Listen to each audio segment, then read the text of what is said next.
Washington State Cougars head basketball coach David Riley comes on to the Marching to Madness court here. He worked to push Eastern Washington into its challengers role in the Big Sky Conference, where the Eagles accrued a 62-38 ledger in his 3 seasons. Eastern Washington won the regular season title in 23-24, and now Coach Riley comes to the Cougars, who won their NCAA tournament opener over Drake before dropping the final 32 matchup with the Iowa State Cyclones. Coach Riley, it's a pleasure, man. Yeah, thanks for having me on. Excited to be here. Talk a little bit about Eastern Washington. You spent 13 seasons there, and in the last 2, as you were the head coach, you won the Big Sky regular season twice and Coach of the Year in the Big Sky both seasons. Yeah, a lot of love for that place where I right out of college, I jumped on as a grad assistant and just kind of worked every possible job you can in a basketball program on my way to being the head coach there, and just learned a lot from some great mentors. And it's a heck of a league. There's a lot of coaches that come out of the Big Sky, a lot of good players that come out of the Big Sky. You look at just last year's or this year's draft class, right? We got Dalton Connect was playing there a couple of years ago. Isaac Jones, Wazoo's guy this year was in Idaho 2 years ago, and you can just go down the list of all these really good players that have played in there. And the same thing for coaches. So a great place for me to learn and grow, and can't say enough about that spot. You were an assistant to Coach Jim Hayford and Shantae Liggins. How did both coaches help you determine your philosophies into becoming a head coach at Eastern Washington and now with the Cougars? Yeah, I think both of them had a huge impact. I played for Jim Hayford, and then worked for him for a few years at Eastern Washington when he was building that program. It was definitely starting from the ground up. The last 5-6 years, Eastern's been by far the best team in the Big Sky as far as wins and championships and all that. But when we first got there 13 years ago, it was not the case. So just kind of seeing the CEO mindset of running a program in all the different areas is not just basketball. It's all about getting these kids in a situation where they're everything else is organized and routine based, so they can really focus on development. So that side was huge from Jim Hayford, and then Shantae with the competitiveness and some of the free flowing stuff that we do, adding to one of the most unique offensive bases that we had with Hayford was really a huge deal to me, or I learned a lot from. And now the last few years, been able to put a little bit of spin on both those things, and it's been successful. Sure, the Cougars were such a tough out defensively a year ago. So as you look at that, where the defense was in connection in an 8-game Pac-12 winning streak, and it worked into a 77-74 win at Arizona. So how is your defensive approach maybe some different? Yeah, I think when you look at what Washington State did, their identity was clearly on the defensive end the last few years with Kyle Smith. And they do a heck of a job keeping the ball in front, and their rim protection was elite. They had some really good bigs. They were one of the best teams in the country in shot blocks. So I just think they had a toughness and a mindset to them that allowed them to win close games. And when you look at the teams that have been successful here, Tony Bennett, Kyle Smith, all the last 2 NCAA tournament teams, they've hung their hat on defense, and they've also hung their hat on being a little bit unique. Kyle was very analytically driven with the nerd ball stuff. Tony Bennett was, the pack line was unique, especially at that time, unique. Their pace of play, and so I think we want to have a lot of those tendencies. We're going to be percentage based, just like the last 2 teams. We're forcing teams into tough shots more so than like forcing a bunch of turnovers and being raw. We're going to be more percentage based like those 2, and then I think our uniqueness will come a little bit more on the offensive end, where we're going to be a little more pace and ball movement. But I just think with this level of athlete that we've been able to recruit here this year, I think our defense will take a big step up. Going to ask you about the offensive end there at Eastern Washington, because you were there 3 years, and all 3 years combined, you shot right around 36%, which, that's a nice number. So how do you set up your 3-point offenses? I noticed also that your average of possession time last season was 16.4 seconds per possession. Yeah, so we typically want to play at like a top 50 pace. We're gonna get the ball and move. We're very concept driven. So we're not slowing the ball down and running a bunch of sets. Mhm. But we're also not playing helter skelter crazy fast like unorganized. We're kind of flowing into our offense. We do shoot a lot of threes because we have a lot of 3-point shooters, but we also have been top 10 in the country, I think, both the last 2 years in 2-point percentage. Mhm. So I think it's just a nice balance where we have high percentage twos because of our spacing, and then we get to shoot a decent amount of threes with good shooters. And so it allowed us to have a really efficient offense. And you need to have unselfish guys that can understand the game to do that. Sure. Cedric Coward's a solid talent. He comes over with you from the Eagles. He had a solid offensive rating via KenPom.com, and he led you guys in minutes last season. So, how does he fit your philosophy that you will merge? I guess it's always different. I guess you'll merge into somewhat with Washington State.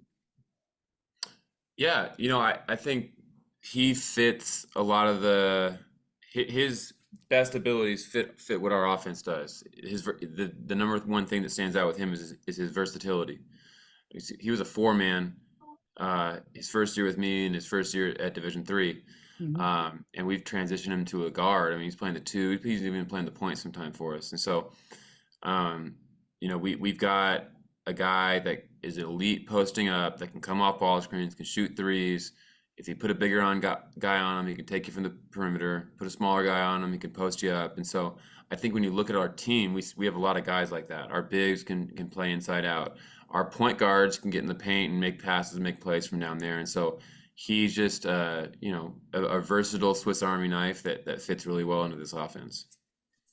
Here's a kind of a continuing question right here. I think just talk about some other players who came over from you and the types of game they present. Yeah, they're actually all very versatile frontline players. So Ethan Price and Dane Eric Strip are very similar big, 6'10", can play the 4-5, can shoot it, can post up, can pass, can even put it on the deck a little bit. And so they're skilled, high IQ bigs that are very, very tough. And they've played, on championship teams. So I think they're the kind of 4 or 5, and then we got Cedric and Lawan who are very similar as well. Lawan's maybe a year behind Cedric as far as just developing more of a perimeter game, but he's another guy that his first year as a redshirt, he was almost like an undersized 5. Mhm. Um, and he's transitioned more and more to the perimeter. He can do a little bit of everything. Another guy that had crazy high percentages from two, and is a mismatch nightmare. So very similar players, just a little different heights coming in from Eastern. I'm big into psychology, philosophy in sports. It's very interesting to me how it works. You have a different philosophy for each player on your roster, and if so, what point in their career, I guess, for you, or in the life of the program, do you maybe change your philosophy as you and your staff see this kid, continue, I guess, his move?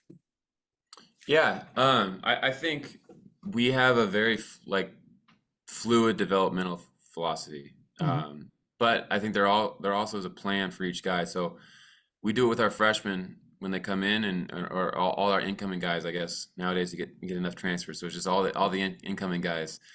Um, and we just talk about their main goal basketball wise. A lot of these guys is to play professionally. Mhm. Um, and that's a 4-year plan, 3-year plan. It's not just a 1-year deal for most guys.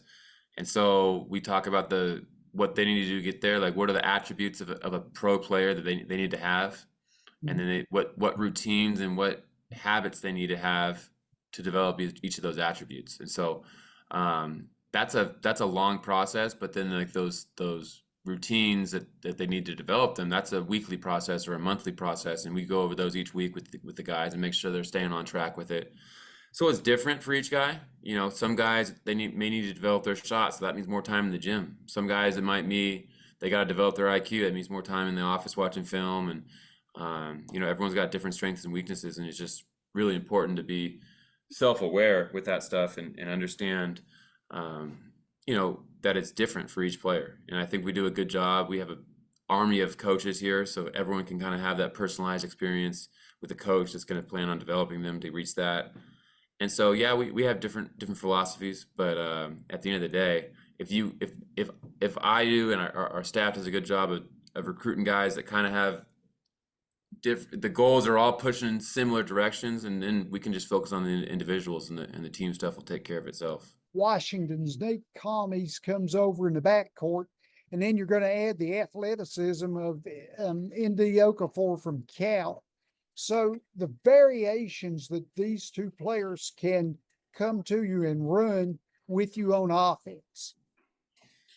They're very, very talented players that I think are in a great spot to kind of have a redemption year for their careers. Nate had a heck of a freshman year at Lamar. Numbers wise, individually, their team wasn't that great that year. Then the next year, he personally didn't have a great year with UW. Kind of got lost in the rotation there. And so now he gets to come and kind of have a redemption year where he's, going to be she should have a great individual year for us with our space and his talent.